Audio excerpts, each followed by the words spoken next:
पढ़ेंगे लूसेंट।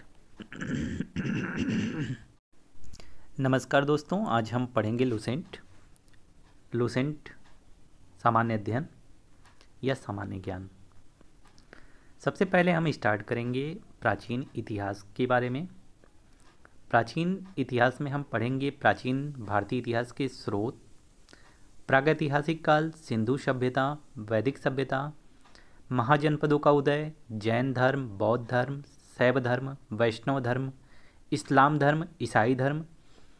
फिर हम देखेंगे मगध राज्य के उत्कर्ष के बारे में, सिकंदर का भारत आगमन भी देखेंगे, मौर्य साम्राज्य भी देखेंगे, ब्राह्मण साम्राज्य, भारत के यवन राज्य, शक, कुषाण, गुप्त साम्राज्य, पुष्य भूति वंश, दक्षिण भारत के प्रमुख राजवंश और सीमावर्ती राज्य वंशों का अभ्युदय पढ़ेंगे। तो आइए सबसे पहले हम बात करते हैं इतिहास के बारे में। उत्तर में हिमालय से लेकर दक्षिण में, देखिए 4 दिशाएं होती हैं, उत्तर, दक्षिण, पूरब, पश्चिम। भारत को भारतीय इतिहास की नज़र से अगर देखें तो यह उत्तर में हिमालय से लेकर दक्षिण में समुद्र तक फैला हुआ है। दक्षिण में जो समुद्र है वो हिंद महासागर है। इसका नाम जो है भारतवर्ष है, जो महाकाव्य तथा पुराणों में लिखा गया है। भारतवर्ष अर्थात भरत का देश तथा यहाँ के निवासियों को भारतीय अर्थात भरत की संतान कहा गया है। यूनानी लोगों ने भारत को इंडिया कहा तथा मध्यकालीन मुस्लिम इतिहासकारों ने हिंद अथवा हिंदुस्तान के नाम से संबोधित किया। प्राचीन भारत को देखें तो प्राचीन भारतीय इतिहास को जानने के 4 सोर्स हैं। पहला है धर्म ग्रंथ, दूसरा ऐतिहासिक ग्रंथ, तीसरा विदेशियों का विवरण और चौथा है पुरातत्व संबंधी साक्ष्य। कौन कौन सा है? धर्म ग्रंथ, ऐतिहासिक ग्रंथ, विदेशियों का विवरण और पुरातत्व संबंधी साक्ष्य। धर्म ग्रंथ एवं ऐतिहासिक ग्रंथ से मिलने वाली जो महत्वपूर्ण जानकारी है उसमें सबसे प्राचीन धर्म ग्रंथ जो है वो वेद है। और वेद के जो संकलन करता है उनका नाम है महर्षि कृष्ण द्वैपायन वेद व्यास। वेदों की संख्या कितनी है? वेदों की संख्या 4 है। ऋग्वेद, यजुर्वेद, सामवेद और अथर्ववेद। ऋग्वेद, यजुर्वेद, सामवेद, अथर्ववेद। ऋग्वेद क्या है? ऋचाओं के क्रमबद्ध ज्ञान के संग्रह को ऋग्वेद कहा जाता है। ऋचाओं के क्रमबद्ध ज्ञान के संग्रह को ऋग्वेद कहा जाता है। इसमें 10 मंडल, 1028 सूक्त और 10,462 ऋचाएँ हैं। यह क्वेश्चन कभी कभी पूछ लिया जाता है। वेदों को जो पढ़ते थे, वेदों को मतलब ऋग्वेद को जो पढ़ते थे उनको होत्री कहा जाता था। वेद से आर्य के राजनीतिक प्रणाली एवं इतिहास के बारे में जानकारी मिलती है। तीसरे मंडल, इसमें जो 10 मंडल हैं उसकी जो तीसरे मंडल है, तीसरा मंडल के जो रचयिता हैं वो विश्वामित्र हैं। और इसी तीसरे मंडल में सूर्य देवता सावित्री को समर्पित प्रसिद्ध गायत्री मंत्र है। गायत्री मंत्र आप जानते हैं, ओम भूर्भुवस्सुवः तत्सवितुर्वरेण्यं भर्गो देवस्य धीमहि धियो यो नः प्रचोदयात्। इसके 9वें मंडल में देवता सोम का उल्लेख है। तो तीसरे मंडल में सूर्य देवता को समर्पित गायत्री मंत्र है और 9वें मंडल में देवता सोम का उल्लेख है। 8वें मंडल की हस्तलिखित मतलब जो हाथ से लिखी हुई ऋचाएँ हैं उनको खिल कहा जाता है। चारों वर्णों के समाज की कल्पना का आदि स्रोत ऋग्वेद ही है। इसके 10वें मंडल में पुरुष सूक्त में 4 वर्ण बताए गए हैं, ब्राह्मण, क्षत्रिय, वैश्य और शूद्र। ब्राह्मण, क्षत्रिय, वैश्य तथा शूद्र। धर्मसूत्र 4 प्रमुख जातियों की स्थितियों, व्यवसायों, दायित्वों, कर्तव्यों तथा विशेषाधिकारों में स्पष्ट विभेद करता है। वामनावतार के 3 पगों के आख्यान, जिसमें विष्णु भगवान ने वामन का रूप रखकर राजा बलि से 3 पग में पूरे विश्व को नाप लिया था, उसके बारे में उल्लेख जो है वो ऋग्वेद में मिलता है। ऋग्वेद में इंद्र देवता की मान्यता अधिक थी, इसलिए इनके लिए 250 तथा अग्नि के लिए 200 ऋचाओं की रचना की गई है। प्राचीन इतिहास के साधन के रूप में वैदिक साहित्य में ऋग्वेद के बाद जो है शतपथ ब्राह्मण का स्थान है। यजुर्वेद, अब ऋग्वेद के बारे में बात हो चुकी, ऋग्वेद के बारे में बात करने के बाद हम बात करेंगे यजुर्वेद के बारे में। यजुर्वेद का मतलब होता है यज्ञ। जिस वेद में सस्वर पाठ के लिए मंत्रों तथा बलि के समय अनुपालन के लिए नियमों का संकलन यजुर्वेद कहलाता है। इसके जो पाठक थे, मतलब जो इसको कहते थे, जो इसको पढ़ाते थे, उनको अध्वर्यु कहा जाता है। यह एक ऐसा वेद है जो गद्य और पद्य दोनों में लिखा गया है। तो आपसे क्वेश्चन पूछा जाएगा कि चारों वेदों में कौन सा वेद है जो कि गद्य और पद्य दोनों में है, तो वो यजुर्वेद है। तीसरा वेद है सामवेद। इसमें गाई जा सकने वाली ऋचाओं का संकलन है। इसके पाठकर्ता को उद्रार्थी कहते हैं और इसे भारतीय संगीत का जनक कहा जाता है। चौथा है अथर्ववेद।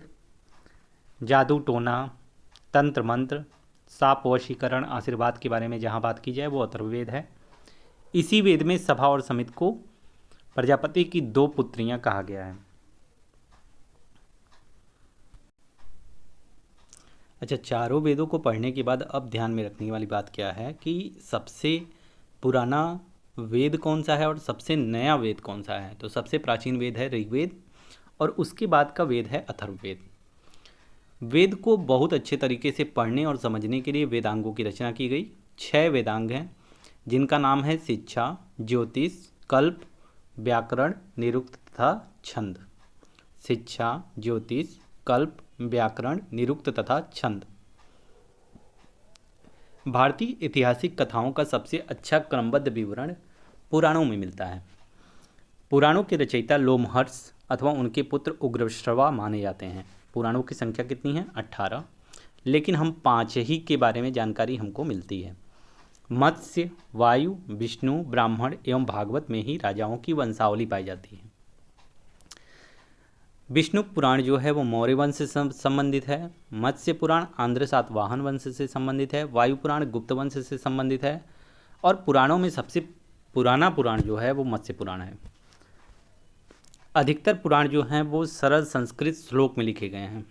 स्त्रियां तथा शूद्र जिन्हें वेद पढ़ने की अनुमति नहीं थी लेकिन वे वेद को सुन सकते थे, पुराणों को सुन सकते थे, पुराणों का पाठ पुजारी मंदिरों में किया करते थे। स्मृति ग्रंथों में सबसे प्राचीन एवं प्रामाणिक मनुस्मृति मानी जाती है। यह शुंग काल का मानक ग्रंथ है। नारद स्मृति गुप्त युग के विषय में जानकारी प्रदान करता है। जातक में बुद्ध की पूर्व जन्म की कहानी वर्णित है।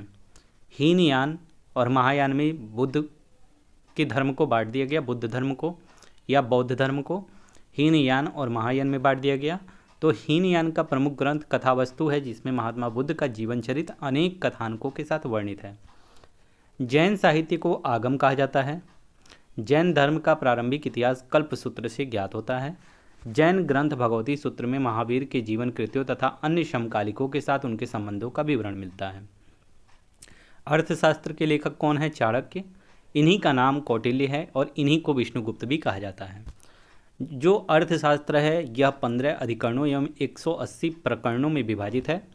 अर्थशास्त्र से मौर्यकालीन इतिहास की जानकारी प्राप्त होती है। संस्कृत साहित्य में ऐतिहासिक घटनाओं को क्रमबद्ध लिखने का सर्वप्रथम प्रयास कौन किया? कलहण। कलहण की जो पुस्तक है उसका नाम है राजतरंगिणी और राजतरंगिणी का संबंध है कश्मीर के इतिहास से। अरबों की सिंध विजय का वृतांत चचनामा में सुरक्षित है। चचनामा कौन लिखा? अली अहमद। अष्टाध्यायी के जो लेखक हैं वो पाणिनि हैं। इसमें मौर्य के पहले का इतिहास तथा मौर्य युगीन राजनीतिक व्यवस्था की जानकारी प्राप्त होती है। कात्यायन की गार्गी संहिता एक ज्योतिष ग्रंथ है, फिर भी इसमें भारत पर होने वाले यवन आक्रमण का उल्लेख मिलता है। पतंजलि पुष्यमित्र शुंग के पुरोहित थे। पतंजलि पुष्यमित्र शुंग के पुरोहित थे। इनके महाभाष्य से शुंगों के इतिहास का पता चलता है। अब हम बात करेंगे विदेशी यात्रियों से मिलने वाली प्रमुख जानकारी। अभी तक हम बात कर रहे हैं प्राचीन इतिहास के जो सोर्स हैं उसके बारे में हम बात कर रहे हैं, तो उसी के क्रम में हम बात करेंगे विदेशी यात्रियों से मिलने वाली प्रमुख जानकारी के बारे में। आइए हम बात करते हैं यूनानी रोमन लेखक के बारे में। सबसे पहला जो है वो टेसियस है। टेसियस जो है ईरान का राजवैद्य था। भारत के संबंध में इसका जो विवरण है वो आश्चर्यजनक कहानियों से परिपूर्ण होने के कारण अविश्वसनीय है। मतलब इतनी अधिक कल्पनाएं, इतनी अकल्पनीय यथार्थ को इन्होंने चित्रित किया है, बताया है, जिसके कारण यह अविश्वसनीय सा प्रतीत होता है। हेरोडोटस, इसे इतिहास का पिता कहा जाता है। इसने अपनी पुस्तक हिस्टोरिका में 5वीं शताब्दी ईसा पूर्व के भारत फारस के संबंध का वर्णन किया है, परंतु इसका विवरण भी अनुश्रुतियों एवं अफवाहों पर आधारित है। तीसरा, सिकंदर के साथ जो लेखक आए जिसमें निरियाकस, आनेसिक्रिटस तथा आस्टोबुलस के विवरण अधिक प्रामाणिक एवं विश्वसनीय हैं। चौथा, मेगास्थनीज, यह सेल्यूकस निकेटर का राजदूत था जो चंद्रगुप्त मौर्य के राजदरबार में आया था। किसके राजदरबार में आया? मेगास्थनीज जो आया वो चंद्रगुप्त मौर्य के दरबार में आया। कहाँ से आया? सेल्यूकस निकेटर के राजदूत के रूप में था जो चंद्रगुप्त मौर्य के दरबार में आया तो इसने क्या किया? एक पुस्तक लिखा जिसका नाम है इंडिका, जिसमें मौर्य युगीन समाज एवं संस्कृति के विषय में लिखा। डाइमेकस, पांचवा जो है वो डाइमेकस है। यह सीरियन नरेश अंथियोकस का राजदूत था जो बिंदुसार के राजदरबार में आया था। इसका विवरण भी मौर्य युग से संबंधित है। छठा जो है वो डायनोसियस है। यह मिस्र नरेश टालमी फिलेडेल्फस का राजदूत था जो अशोक के राजदरबार में आया था। सातवां, टालमी, इसने दूसरी शताब्दी में भारत का भूगोल नामक पुस्तक लिखी।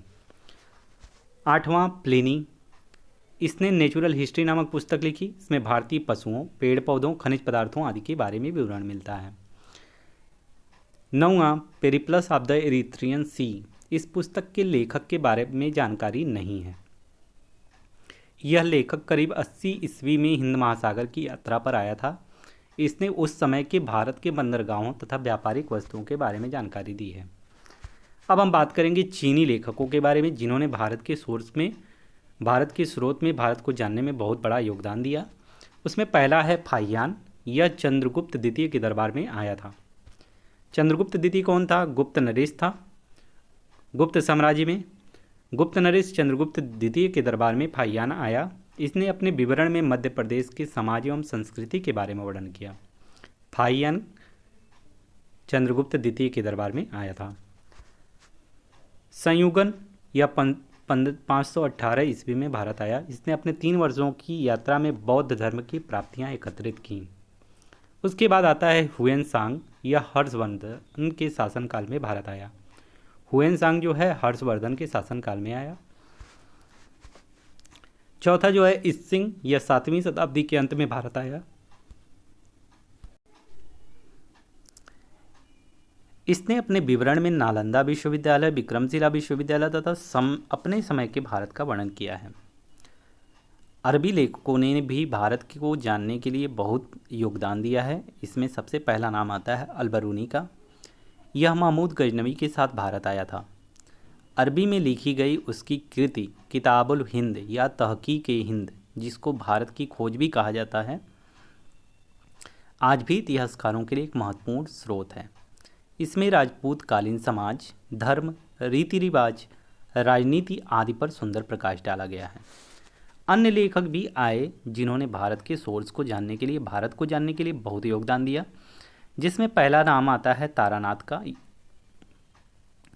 यह एक तिब्बती लेखक था। इसने कंग्यूर तथा तंग्यूर नामक ग्रंथ की रचना की। इनसे भारतीय इतिहास के बारे में जानकारी मिलती है। दूसरे नंबर पर आता है मार्को पोलो। यह 13वीं शताब्दी के अंत में पांड्य देश की यात्रा पर आया था। इसका विवरण पांड्य इतिहास के अध्ययन के लिए उपयोगी है। अब हम बात करेंगे पुरातत्व संबंधी साक्ष्य से मिलने वाली जानकारी। आज से लगभग 1400 ईस्वी पूर्व के अभिलेख बोगाज कोई से वैदिक देवता मित्र, वरुण, इंद्र और नासत्य के नाम मिलते हैं। मध्य भारत में भागवत धर्म विकसित होने का प्रमाण जो है वह यवन राजदूत होलियोडोरस के वेशनगर विदिशा का ही नाम वेशनगर था, गरुड़ स्तंभ लेख से प्राप्त होता है। तो भागवत धर्म विकसित होने का प्रमाण कहाँ से मिलता है? यवन राजदूत होलियोडोरस के वेशनगर गरुड़ स्तंभ लेख से प्राप्त होता है। सबसे पहले भारतवर्ष का जिक्र हाथी गुम्फा अभिलेख में मिलता है।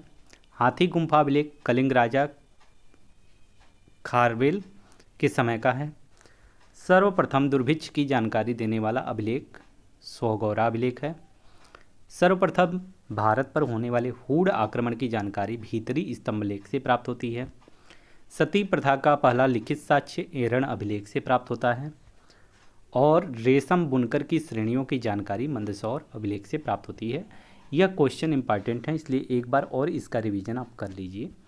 कि भागवत धर्म, तो तुरंत आपके माइंड में आना चाहिए कि यवन राजदूत होलियोडोरस की वेशनगर या गरुड़ स्तंभ लेख से प्राप्त होता है। भारतवर्ष का जिक्र हाथी गुम्फा अभिलेख, दुर्भिक्ष अभिलेख, सोगौरा अभिलेख, हूण आक्रमण की जानकारी भीतरी स्तंभ लेख से प्राप्त होती है। सती प्रथा का पहला लिखित साक्ष्य एरण अभिलेख से प्राप्त होता है। इसके शासक जो थे वो भानुगुप्त थे। रेशम बुनकर की श्रेणियों की जानकारी मंदसौर अभिलेख से प्राप्त होती है। अभिलेखों का अध्ययन जो है इपिग्राफी कहलाता है। क्या कहलाता है? अभिलेखों का अध्ययन इपिग्राफी कहलाता है। अब हम बात करेंगे अभिलेखों के बारे में और अभिलेखों से संबंधित शासक के बारे में। तो हाथी गुम्फा अभिलेख जो है, जिस पे कोई तिथि लिखी नहीं हुई है, कोई डेट नहीं लिखा हुआ है, यह कलिंग राज खारवेल के समय का है। जूनागढ़ अभिलेख रुद्रदामन इसके शासक थे। नासिक अभिलेख के शासक जो थे वो गौतमी बलश्री हैं। प्रयाग स्तंभ लेख समुद्रगुप्त। एहोल अभिलेख पुलकेशिन द्वितीय। मंदसौर अभिलेख मालवा नरेश यशोधर्मन। ग्वालियर अभिलेख प्रतिहार नरेश भोज। भीतरी एवं जूनागढ़ अभिलेख स्कंदगुप्त। और देवपाड़ा अभिलेख बंगाल शासक विजयसेन। कश्मीरी नौपाषाणी पुरास्थल बुर्जहोम से गर्तावास, गर्तावास मतलब गर्त में आवास अर्थात गड्ढा घर का साक्ष्य मिला है। कहाँ से मिला है? बुर्जहोम। इनमें उतरने के लिए सीढ़ियाँ होती थी।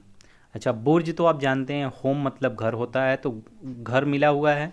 बुर्ज मतलब गड्ढा, याद रखिए, तो बुर्जहोम से गड्ढा घर मिला हुआ है। इसमें उतरने के लिए सीढ़ियाँ होती थी। प्राचीनतम सिक्कों को आहत सिक्के कहा जाता था। आहत मतलब होना है चोट पहुँचाना, किसी चीज़ को चोट पहुँचाई जाती है तो उसी को आहत बोला जाता है। तो आहत सिक्के, जो प्राचीन सिक्के होते थे वो आहत सिक्के होते थे। इसी को साहित्य में कासार्पण कहा गया है। सर्वप्रथम सिक्कों पर लेख लिखने का कार्य यवन शासकों ने किया। समुद्रगुप्त की वीणा बजाती हुई मुद्रा वाले सिक्के से उसके संगीत प्रेमी होने का प्रमाण मिलता है। अरिकमेडु से रोमन सिक्के प्राप्त हुए हैं। अब हम बात करेंगे प्रागैतिहासिक काल के बारे में।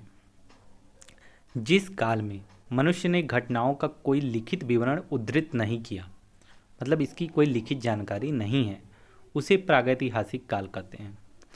मानव विकास के उस काल को इतिहास कहा जाता है जिसका विवरण लिखित रूप में उपलब्ध है। तो प्रागैतिहासिक काल का कोई लिखित विवरण उपलब्ध नहीं है, जिसका लिखित विवरण प्राप्त होता है उसे इतिहास कहा जाता है। आद्य ऐतिहासिक काल उस काल को कहते हैं जिस काल में लेखन कला के प्रचलन के बाद उपलब्ध लेख पढ़े नहीं जा सके हैं। आदि ऐतिहासिक काल वह काल जिसमें लेखन कला का प्रचलन तो हो चुका था, लेकिन उसमें उपलब्ध लेख पढ़े नहीं जा सके, उसको आदि ऐतिहासिक काल कहते हैं। ज्ञानी मानव, जिसको होमो सैपियंस कहा जाता है, का प्रवेश इस धरती पर आज से लगभग 30 या 40 हजार वर्ष पूर्व हुआ। डेट इम्पॉर्टेंट नहीं है। पूर्व पाषाण युग के मानव की जीविका का मुख्य आधार था शिकार। पूर्व पाषाण युग के मानव की जीविका का मुख्य आधार क्या था? शिकार। आग का आविष्कार कब हुआ? पूरा पाषाण काल में। पहिया कब आया? नवपाषाण काल में। आग का आविष्कार कब हुआ? पूरा पाषाण काल में। और पहिया कब आया? नवपाषाण काल में। मनुष्य में अस्थायी निवास की प्रवृत्ति नवपाषाण काल में हुई तथा सबसे पहले उसने कुत्ते को पालतू बनाया। तो सबसे पहले जिस पशु को पालतू बनाया गया वह कुत्ता था। अस्थायी निवास की प्रवृत्ति कब जागृत हुई? नवपाषाण काल में। अस्थायी निवास की प्रवृत्ति कब जागृत हुई? नवपाषाण काल में। सबसे पहला धातु जिसका यूज किया गया वो तांबा था तथा उसके द्वारा बनाए जाने वाला प्रथम औजार कुल्हाड़ी था, जिसको अतिरंपकम से प्राप्त किया गया है। तो मनुष्य ने सर्वप्रथम तांबा धातु का यूज किया और तांबे से निर्मित एक कुल्हाड़ी का निर्माण किया, जिसका साक्ष्य हमको अतिरंपकम से प्राप्त होता है। कृषि का आविष्कार नवपाषाण काल में हुआ। प्रागैतिहासिक अन्न उत्पादक स्थल मेहरगढ़ पश्चिमी बलूचिस्तान में अवस्थित है। कृषि के लिए बनाई गई सबसे प्राचीन फसल गेहूं एवं जौ थी। तो सबसे प्राचीन फसल कौन सी थी? सबसे प्राचीन फसल गेहूं एवं जौ थी। पल्लावरम नामक स्थान पर प्रथम भारतीय पुरापाषाण कलाकृति की खोज हुई थी। भारत में पूर्व प्रस्तर युग के अधिकांश औजार स्फटिक के बने हुए थे। स्फटिक का मतलब होता है पत्थर। भारत का सबसे प्राचीन नगर कौन था? मोहनजोदड़ो था। सिंधी भाषा में जिसका अर्थ है मृतकों का टीला। अब हम बात करते हैं सिंधु सभ्यता के बारे में। सिंधु सभ्यता का जो सर्वाधिक मान्य तिथि है वो रेडियो कार्बन C14 जैसी नवीन विश्लेषण पद्धति के द्वारा सिंधु सभ्यता की सर्वमान्य तिथि 2350 ईस्वी पूर्व से 1750 ईस्वी पूर्व तक मानी गई है। सिंधु सभ्यता की खोज कौन किया? राय बहादुर दयाराम साहनी ने किया। इस सभ्यता को प्राकैतिहासिक अथवा कांस्य युग में रखा जा सकता है।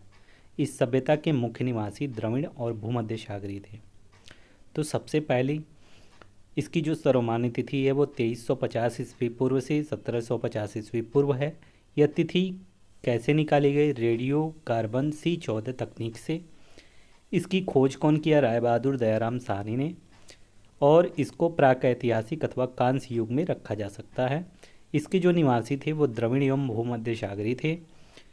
इसका सर्वाधिक पश्चिमी पुरास्थल, मतलब अगर हम इसको नॉर्थ साउथ ईस्ट वेस्ट में डिवाइड करते हैं तो सबसे पश्चिमी दिशा में सुतकागिंडोर बलूचिस्तान में एक जगह है, जहां से लेकर पूरब में यह आलमगीरपुर जिला मेरठ उत्तर प्रदेश तक तथा उत्तर में यह मांदा जम्मू कश्मीर से लेकर दक्षिण में दाइमाबाद महाराष्ट्र तक फैला हुआ है। इसकी आकृति त्रिकोणीय है। सिंधु सभ्यता या सैंधव सभ्यता नगरीय सभ्यता थी। सैंधव सभ्यता से प्राप्त परिपक्व अवस्था वाले स्थलों में केवल 6 को ही बड़े नगरों की संज्ञा दी गई है। वो कौन कौन से हैं? मोहनजोदड़ो पहला, दूसरा हड़प्पा, तीसरा गढ़वारी वाला, चौथा धौलावीरा, पांचवा राखीगढ़ी और छठा कालीबंगन। स्वतंत्रता प्राप्ति पश्चात हड़प्पा संस्कृति के सर्वाधिक स्थल गुजरात में खोजे गए हैं। लोथल और सुरकोटदा सिंधु सभ्यता का बंदरगाह था। कौन कौन था?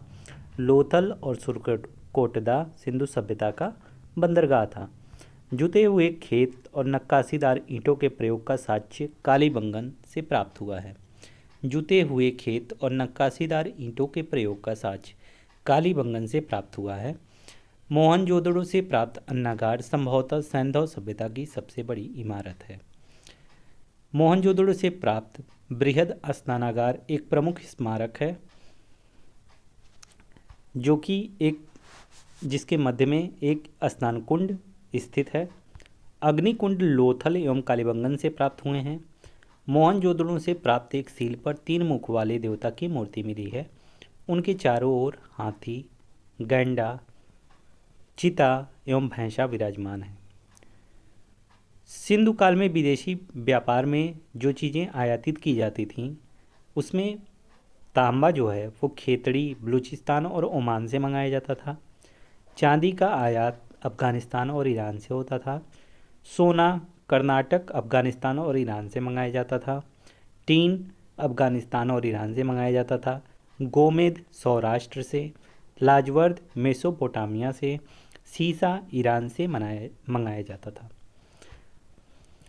मोहनजोदड़ो से प्राप्त एक सील पर 3 मुख वाले देवता की मूर्ति मिली है, जिसके चारों ओर हाथी, गैंडा, चीता एवं भैंसा विराजमान है। यहाँ पे कहीं भी गाय की बात नहीं की गई, इसलिए ध्यान रखने वाली बात है कि कौन कौन से पशु इसके चारों तरफ विराजमान हैं। जो 3 मुख वाले देवता हैं इनको पशुपतिनाथ कहा जाता है, जिसकी तुलना वर्तमान समय में मेलुआ अर्थात भगवान शिव से की जाती है। मोहनजोदड़ो से एक नर्तकी की मूर्ति मिली है जो कांस्य की निर्मित थी। हड़प्पा की मोहरों पर सबसे अधिक एक श्रृंगी पशु का अंकन मिलता है। एक श्रृंगी मतलब जिस पशु का एक सिंग था उसका अंकन मिलता है। मनके बनाने के कारखाने कहाँ मिले हैं? लोथल और चनोदड़ों में मिले हैं। सिंधु सभ्यता की लिपि जो थी वो भावचित्रात्मक है। यह लिपि दाईं से बाईं ओर लिखी जाती थी। जब अभिलेख एक से अधिक पंक्तियों का होता था तो पहली पंक्ति दाईं से बाईं और दूसरी पंक्ति जो थी वो बाईं से दाईं लिखी जाती थी। सिंधु सभ्यता के लोगों ने नगरों तथा घरों के विन्यास के लिए ग्रिड पद्धति अपनाई थी। घरों के जो दरवाजे होते थे और खिड़कियां जो होती थीं वो सड़क की ओर न खुलकर पिछवाड़ों की ओर खुलती थी। केवल लोथल नगर के घरों के दरवाजे मुख्य सड़क की ओर खुलते थे। किस नगर के? लोथल नगर के घरों के दरवाजे मुख्य सड़क की ओर खुलते थे। सिंधु सभ्यता में मुख्य फसल जो थी वो गेहूं और जौ थी। सैंधववासी मिठास के लिए शहद का यूज किया करते थे। रंगपुर एवं लोथल से चावल के दाने मिले हैं, जिससे धान की खेती होने का प्रमाण मिला है। चावल के प्रथम साक्ष्य लोथल से ही प्राप्त हुए हैं। सुरकोटदा, कालीबंगन एवं लोथल से सैंधवकालीन घोड़े के अस्थि पंजर मिले हैं। तौल की जो इकाई होती थी वह 16 के अनुपात में होती थी। यातायात के लिए लोग 2 पहियों एवं 4 पहियों वाली बैलगाड़ी का या भैंसा गाड़ी का प्रयोग करते थे। मेसोपोटामिया के अभिलेखों में वर्णित मेलहुआ शब्द का अभिप्राय सिंधु सभ्यता से ही है। संभवतः हड़प्पा संस्कृति का शासन वणिक वर्ग के हाथों में था। पिग्गट ने हड़प्पा और मोहनजोदड़ो को एक विस्तृत साम्राज्य की जुड़वा राजधानी कहा है। सिंधु सभ्यता के लोग धरती को उर्वरता की देवी मानकर उसकी पूजा किया करते थे। वृक्ष पूजा एवं शिव पूजा के प्रचलन के साक्ष्य भी सिंधु सभ्यता से मिलते हैं।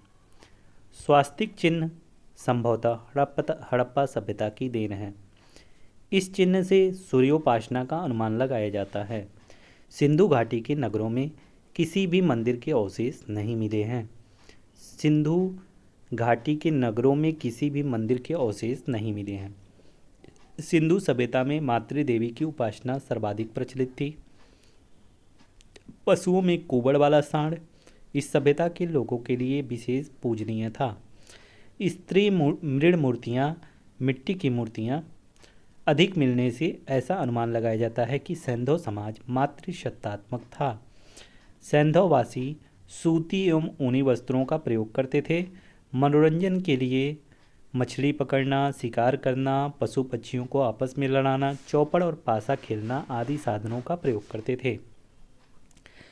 सिंधु सभ्यता के लोग काले रंग से डिजाइन किए हुए लाल मिट्टी के बर्तन बनाते थे। ये लोग तलवार से परिचित नहीं थे। कालीबंगन एकमात्र हड़प्पा कालीन स्थल था जिसका निचला शहर भी किले से घिरा हुआ था। पर्दा प्रथा एवं वेश्यावृत्ति सैंधव सभ्यता में प्रचलित था। शवों को जलाने एवं गाड़ने यानी दोनों प्रथाएं प्रचलित थीं। हड़प्पा में शवों को दफनाने जबकि मोहनजोदड़ो में जलाने की प्रथा विद्यमान थी।